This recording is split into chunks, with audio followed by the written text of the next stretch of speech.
Welcome to Aruna சமையலறை. Hi viewers, ஆடி பூரத்துக்காக அக்கார வடிசல் பண்ணுவோமா? அதை எப்படி பண்ணுறதுன்னு பார்க்கலாம் வாங்க. ஃபஸ்ட்டு அடுப்பை மூட்டி ஒரு கனமான பாத்திரத்தை வச்சுக்கலாம்.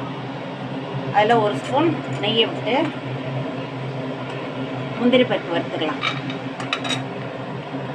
திராட்சை பழமும் போட்டுக்கலாம். ரெண்டுத்தையும் பொன்னிறமாக வறுத்துனுட்டு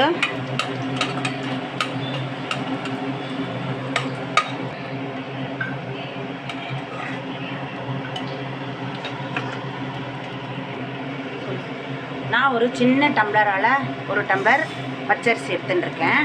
அதுக்கு ஒரு ஸ்பூன் பைத்தம்பருப்பு எடுத்துட்டுருக்கேன். ரெண்டுத்தையும் நல்லா நெய்யில் பொரிச்சுக்கலாம். இது முழுக்க முழுக்க பாலில் தான் வேகணும். ஒரு அரிசினாக்கா 5 டம்ளர் பால் விடலாம்.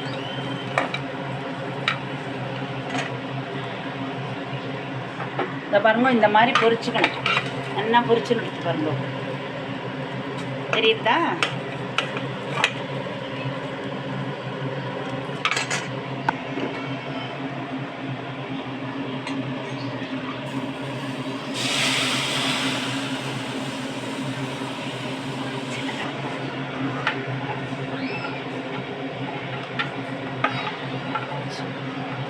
இதை ஒரு 4-5 விசில் விட்டு இறக்கிடலாம். நம்ம நல்லா குழஞ்சுன்னு வேகணும். நம்ம யூஸ்வலாக விசில் விடுறத விட இன்னும் 2 விசில் கூட விடலாம். நல்லா அது பாலில் குழையணும். குக்கர் இல்லாமல் வெளியில் வேக வைக்கிறதும் வேக வைக்கலாம். ஆனால் கிட்டக்கே இருந்து அடி பிடிக்காமல் கலரிண்டே இருக்கணும். ஏன்னா அது சட்டுன்னு அடி பிடிச்சிடும் பாலும். அது நல்லா அடி பிடிச்சிடும். கிட்டக்கவே இருந்து கலரணும். அது ரொம்ப நேரம் வேறு ஆகும் உங்களுக்கு. அதனால் ஈஸி மெத்தடு இப்போது இதுதான். குக்கரை வந்து மூடிட்டோம்னாக்கா ஒரு 5-6 விசில் விட்டு இறக்கிட்டோம்னா ஒரு 10 நிமிஷம் கழித்து அதை திறந்தோம்னா நல்லா மயனமாக வெந்திருக்கும். அதிலே இன்னும் கொஞ்சம் நல்லா கடைஞ்சிட்டு மூடி வச்சுட்டு 5 விசில் வச்சு பார்க்கலாம். அது வரைக்கும் நம்ம வந்து பாகு வைக்கலாம். 1/2 டம்ளர் அரிசி எடுத்துகிட்டு இருக்கோமா, அதுக்கு ஒரு 3 பங்கு வெல்லம் எடுத்துக்கணும். இது 1/2 டம்ளர் வெல்லம் எடுத்துகிட்டு இருக்கேன் நான். இதை வந்து அடுப்பில் கொஞ்சமாக ஜலத்தை விட்டு கொஞ்சமாக ஜலம் விட்டு நம்ம பாகு காய்ச்சிக்கணும். பாகுன்னா ஒரு பதம்லாம் வரணுங்கிறது கிடையாது. வெள்ளை பாகு கெட்டியானா போதும். இந்த தேன் மாதிரி வரும் பாருங்க, அந்த பதம் போகும். ரொம்ப கம்மி பாகு அப்படிலாம் வேணுங்கிறது கிடையாது.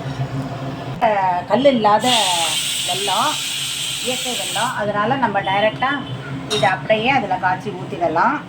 அதுக்கப்புறமா முழுக்க முழுக்க பாலில் தான் வேகிறதுனால பால் போடலைன்னா இன்னும் கூட பால் நம்ம காய்ச்சின பாலோ இல்லைன்னா பச்சை பாலோ கூட ஊற்றி தரணும்.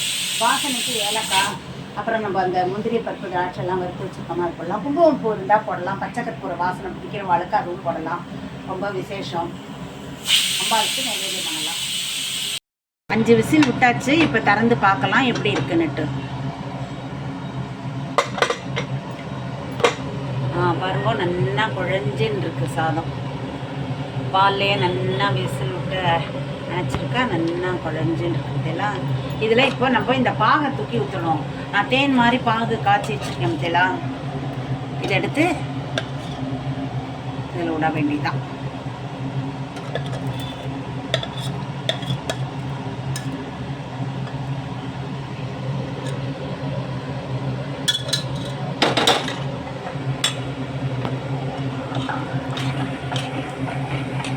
அடுப்பை மூட்டி நல்லாவே கொஞ்சம் நேரம் கலரணும். இது இப்போ தண்ணியாக இருக்குது பார்க்குறதுக்கு. கொஞ்சம் நேரம் ஆயிடுத்துனாக்க அது கெட்டியாக சக்கரை பொங்கலாட்டம் ஆகிடும். இதில் இந்த வறுத்து வச்ச முந்திரி திராட்சை இதெல்லாத்தையும் போட்டுடலாம். அப்புறம் வாசனைக்கு ஏலக்காய் பொடியும் போட்டுடலாம். அப்புறமா இன்னும் 2 ஸ்பூன் நெய்யும் விட்டுடலாம் இதுலேயே.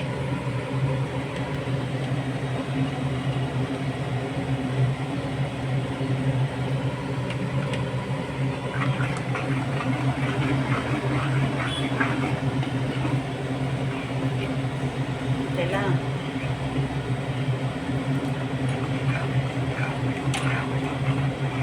அவ்வளோதான். இது அகாரடசல்.